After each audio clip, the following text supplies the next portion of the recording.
பழமையான காலத்தில் ஒரு கிராமத்தில் மிகவும் பக்தி உள்ள நேர்மையான ஒரு பெண் வாழ்ந்தாள். அவள் கர்ப்பிணியாக இருந்தாள்.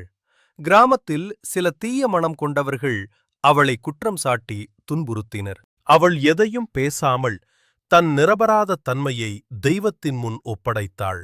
அநீதியால் அவள் உயிரிழந்ததாகவும் அதன் பிறகு அவள் தெய்வீக சக்தியாக வெளிப்பட்டதாகவும் கூறப்படுகிறது. அவள் பேச்சு இல்லாமல் துன்பத்தை தாங்கிய அம்மன் என்பதால் பேச்சி அம்மன் என்று அழைக்கப்பட்டாள்.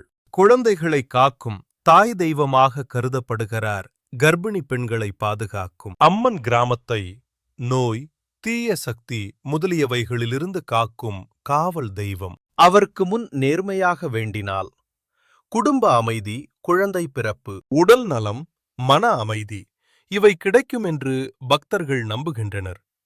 ஆடி மாதம் மற்றும் பங்குனி மாதங்களில் திருவிழாக்கள் நடைபெறும் பூஜை, பால் அபிஷேக, கும்பிடுதல். சில இடங்களில்